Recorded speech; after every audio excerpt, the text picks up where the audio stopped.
Nature's wealth, good for your health. This is the Raw Life Health Show.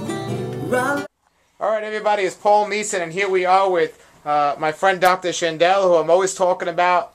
I'm in his office right now. We interviewed him in the past, but now we're going to have him again. Can you share with my viewers the importance of getting your blood work checked on a regular basis, and how often somebody should come get their blood checked? The situation is this. Diseases usually develop over length of time. It takes 10 to 12 years, for instance, for cancer to develop, even for a coronary heart disease. However, there are messengers in the blood which will indicate that an individual's biochemistry may be going that way. Something is wrong. And because it takes so long for a disease to develop, doing blood tests could give an early warning, telling the individual, the doctor, and the individual that suppose there are some coronary risk factors elevated, this individual, if not changing his or her environment, will have a coronary heart disease which will eventually lead to either a heart attack or a stroke. The blood tests that we're doing and the longevity profile are probably the best composed blood tests there are. These tests can warn of a developing coronary heart disease, of cancer, of various hormone deficiencies. It will test for the various organs, heart, liver, lung, kidneys, bones. Generally, this gives a very in-depth insight into a person's biochemical existence.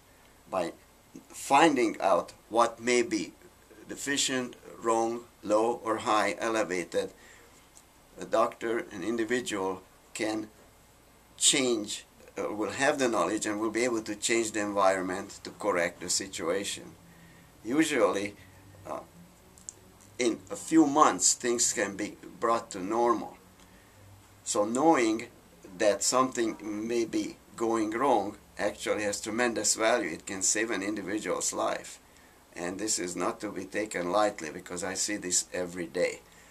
Oftentimes we see, in fact, our statistics show that it's about 60% of every American, men and women of just about any ages, have elevated tumor markers. There are more women who have elevated cancer markers than men, and there are more men who have elevated coronary heart disease risk factors. But they don't even know it. We're taking people perfectly normal, healthy, no complaints, no diagnosis, no indication of anything, yet we find abnormalities in the blood. The blood is carrying messages of an individual's well-being. Again, by knowing the abnormalities, it's relatively easy to change the course of events. One will change the diet, one will be concerned and considering exercise, and enough of that, one will change his or her thinking. I always say that there are two aspects of our health, and this I learned from my mother. She taught us as children that the two things we need to do. One is ora, other one is labora. Ora means pray and labora means work. A lot of people, actually most people, will do one or the other, and we need to do both of them. Now, as to for the blood test, how often to do this, the blood test I think should be done once a year, and corrective action then can be taken. Usually if there are abnormals in the blood test, then I suggest a repeat of the abnormals in about 3 to 4 months. But action has to be taken. If an individual just waits and waits and see that things will correct themselves, there is no need to take a blood test again, because there's nothing changed. So obviously it is very important, it's most important that we know how our system is functioning and what it's heading for. Wonderful. Now some people will claim or ask me where they get the numbers from to measure the test, because if they're measuring it on the average person who's too high and you're okay, somebody might say you're too low. So where did the numbers come from, and how have they changed over the years? And how do we know what's right or wrong? So you're essentially asking me as to how the normal values were established. I always say that, and that's sort of jokingly, that the normal values were established by taking 100 volunteer healthy soldiers from New Jersey who were healthy, obviously healthy, no any visible signs, symptoms, no complaints, and took their blood and analyzed that for the various analytes, perhaps for the vitamins, the minerals, the enzymes, the heart, liver, lung, kidneys, bones, and somebody collected all this data. Of course, this is not what happened, because we take population samples from many regions, and this was, I don't know if soldiers had anything to do with this or not. The fact is that from all this data, some scientists and authorities established the so-called recommended daily dose of nutrients that an individual needs to consume.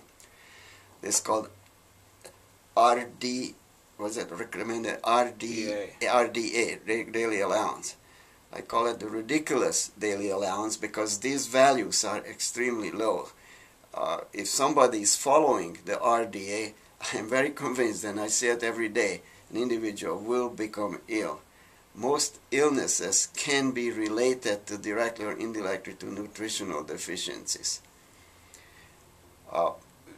Generally speaking, us humans require about 60 or so essential nutrients. Essential means that we cannot make it in our bodies. As miraculously as we were created, our bodies need to get these essentials from outside sources. This is why one of the main reasons why we have to eat and drink liquids and so on and so forth. 60 of them. If one is removing just one of these essentials, say 100%, what will happen? So I remove vitamin B6 from your environment totally. You get no B6. What's going to happen? You know, the individual will die very quickly, just removing one totally. What happens if we're removing 50% of vitamin B6, for instance, from your diet? What's going to happen? Probably nothing will happen for a length of time. Eventually, you will be complaining of weakness, maybe neurological problems, muscle cramps, muscle problems. Eventually, an individual will develop cancer or heart disease. But it will take some time. What happens if we remove 50% of every one of the 60 nutrients? Okay, you can see there's going to be quite a disaster happening much faster. Or what happens if you remove only 10% and you get 90% of everything? Then you may be just going on for a longer time. Eventually you will have one of the so-called degenerative diseases. You're going to be diagnosed with those, and you may even perish because of those. Again, it takes a length of time. Usually people on their diets will probably get, if we are lucky, they will, or we will get maybe 15-20% of all what we need. And I think this is why there is so much sickness around in the country and around the world. But how do they get the exact numbers to measure the blood work? How does that... Well, the exact numbers, I think, well, they come from looking at so-called healthy segment of population. Healthy means there is no diagnosis, no complaint, no obvious problems of anything. So they take the blood from these individuals and they measure, for instance, for glucose, sugar, blood sugar. So they see that all these so-called healthy individuals have a blood glucose level, say, from 90 to 110.